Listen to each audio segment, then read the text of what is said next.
Bullets fired. Deafening gunshots could be heard from miles away. After only 18 short minutes, all of this ceased. Thick layers of gunpowder and smoke were all that remained over the grounds of the Battle of San Jacinto. Meanwhile, the severely injured General, Sam Houston, could be found laying under a large tree, determining Santa Anna's fate and signing Texas into independence. This territory would need a leader, and the man sitting under the tree was destined to be it. After becoming independent from Mexico, the Republic of Texas was not stable. Even though Texas was rightfully an independent territory, the Mexican army still wanted to believe that Texas was part of their country. A leader needed to be chosen. Many years previous, Sam Houston was residing in Tennessee. His mentor and friend, Andrew Jackson, asked Houston if he would travel to Texas and try to make peace with the Cherokees living there. Houston accepted, but his plans for Texas were much bigger. Houston wanted to be the Republic of Texas's president. The idea seemed far-fetched at the time. Texas wasn't even independent, let alone ready for a president. But when Sam Houston put his mind to something, he made it happen. Sam Houston's leadership style was very take charge. He was the ultimate alpha dog personality. So Houston set off for Texas, and while calming tensions between Native Americans, became the general of the Texas Army. He trained his troops and led them through the Battle of San Jacinto in 1836. With Sam Houston's leadership and guidance, this became the turning point in the Texas Revolution that brought Texans their independence. His success was really based on his ability to have the confidence in himself. He was very well read.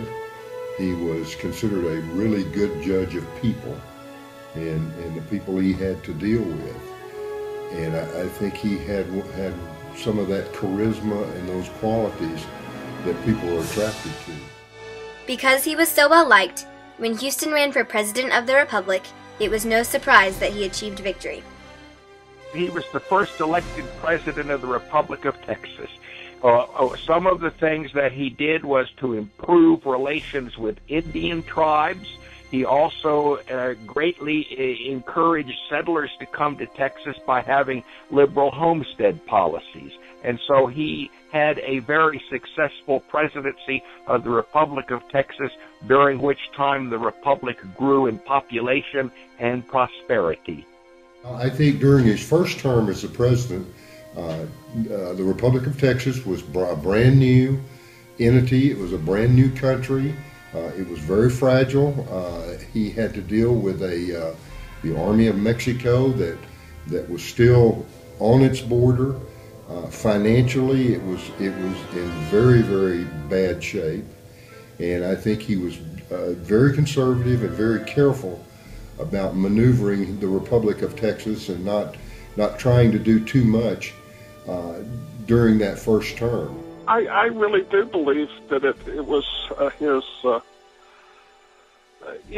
career as a politician rather than a general. Certainly as a politician, he did a lot to advance the cause of Texas in the U.S. Senate, and also as governor of Texas. The main way Houston wanted to advance the cause of Texas was statehood. During his first term, this idea was not accepted.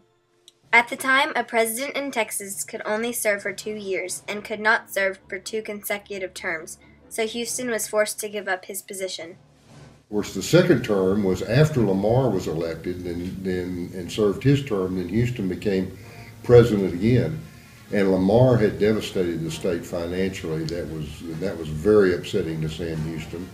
Lamar had tried to expand the territory of Texas and expand the empire as he thought it should be, and Lamar just did a lot of things that Sam Houston didn't agree with. So I think during Sam Houston's second term, he felt like he needed to put Texas back on good, solid financial grounds. He needed to expand the trade and the economy of Texas with building relations with European countries and with the United States. And I think he also kind of quietly saw the chance or saw the opportunity for Texas to become a state in the Union and become a part of the United States. And he worked behind the scenes for that, which is what he really wanted.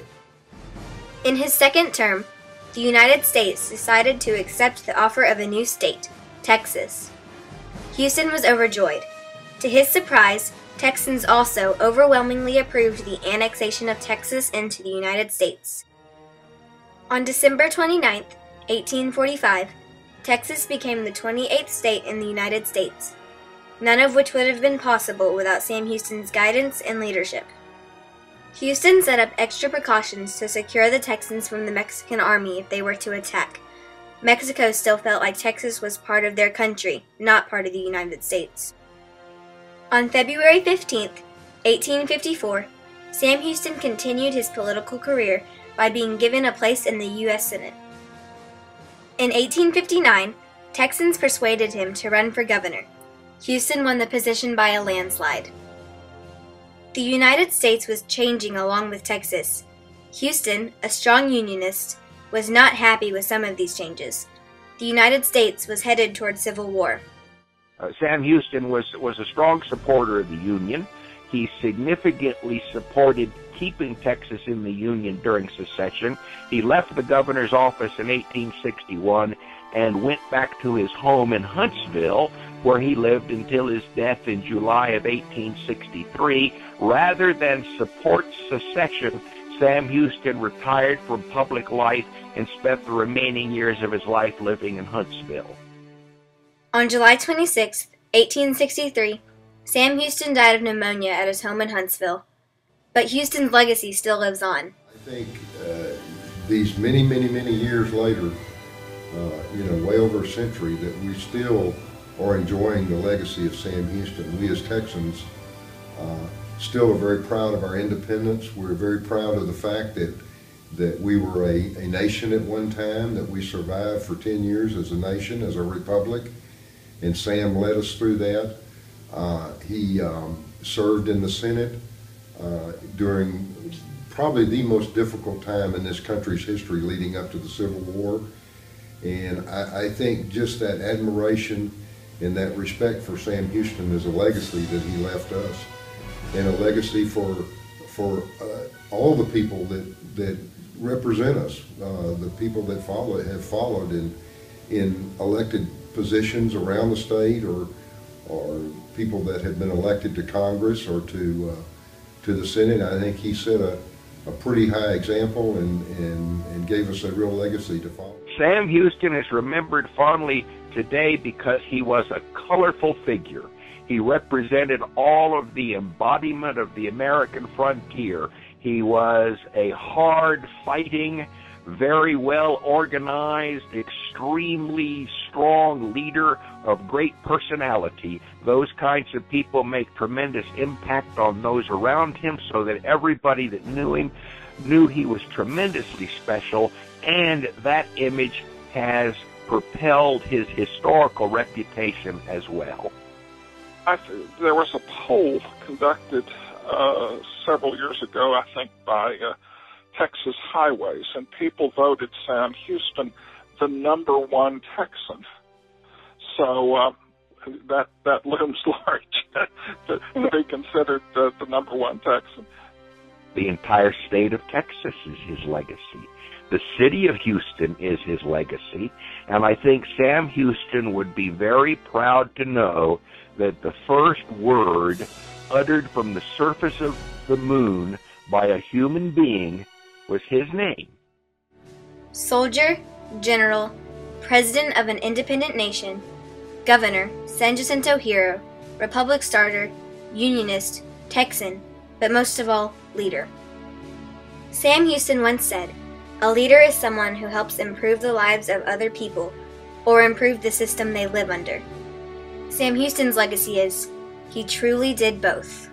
His leadership planted a seed that would grow into a legacy of Texas heritage and pride. Perhaps the determination that Texans possess today is rooted in a man whose dying words were, "Texas, Texas, Margaret."